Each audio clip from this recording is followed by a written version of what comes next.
Big day today, obviously, 1 year ago today, rolling out the vaccine across the country. And now we're 60% fully vaxxed nationwide. And here in Arizona, we're at 56%. What now? What do you make of this? Well, what we make of it is that we've got to do better. I mean, we have a very effective vaccine that's safe and clearly protects you, particularly against severe disease. Recent data indicate that it is important to get boosted because when the immunity wanes a bit from the vaccine, particularly with the threat of the new Omicron variant, which inevitably will be here in force within a reasonable period of time, what we need to do is we really need to get the rest of the country vaccinated. I know there's a lot of pushback about that, but if we want to get out of this very difficult situation we're in and get back to some degree of normality, we've got to do better with vaccination. The latest local polls show 22% here in Arizona are still unwilling to get the shot. What do you say to that? Well, I'd like to find out what's their reason. Is it a valid reason? If they're concerned about safety, the data clearly shows it's very safe. If they're concerned about efficacy, it's overwhelmingly effective. There's no doubt about that. So what is the reason? If the reason is political ideology, that doesn't make any sense. This is a public health problem. This isn't a political issue.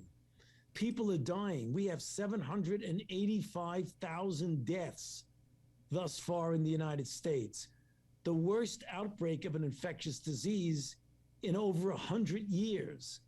What about that are people missing? That's what I don't understand that. That's the reason why we've got to almost plead with people to put aside things that are not public health issues, that they're ideologic issues. We have a common enemy. The common enemy is the virus, not each other.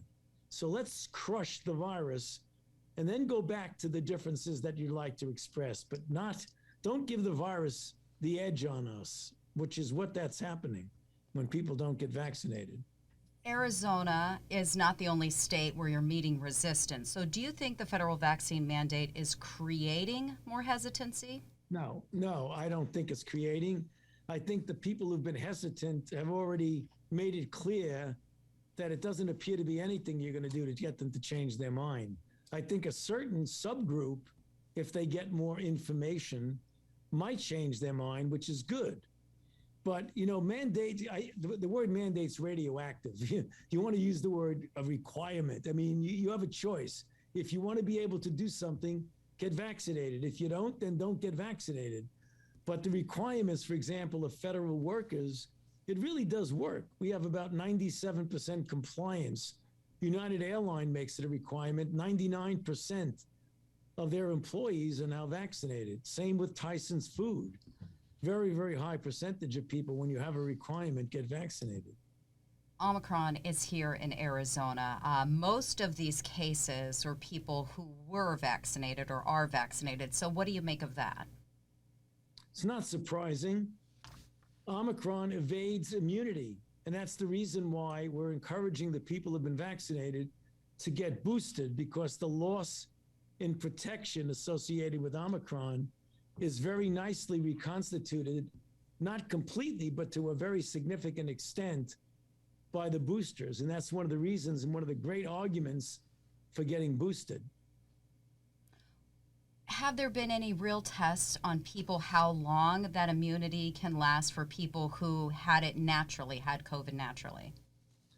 Well, it varies very, very much between the age of a person, how severe their illness was, whether they have underlying conditions. So in general, when you get into 5 or 6 months following either vaccination or even post-infection, though we don't have as much data on post-infection as we do on vaccination, so we can't make any definitive statement about that. But immunity wanes no matter what. We know that for sure. Is this new variant responsible for most of the hospitalizations, the spike we're seeing right now? Absolutely not. 99.5% of all of the infections in the United States right now are Delta. So I would be surprised if there are maybe one hospitalization in a country of 328 million people is from Omicron. But that's going to change. Omicron in the next month is going to continue to be a greater and greater proportion of our infections. Is Omicron hitting people who are vaxxed? How does it compare to people who are vaccinated versus unvaccinated? We only know that from what's going on in South Africa because we don't have enough cases right now. We do know that being vaccinated gives you a degree of protection that being unvaccinated doesn't give you. That's obvious. But vaccinated people still get breakthrough infections. What is encouraging about that is that either previously vaccinated or previously infected individuals, there's less of a chance when they get a breakthrough that they're going to get a severe outcome.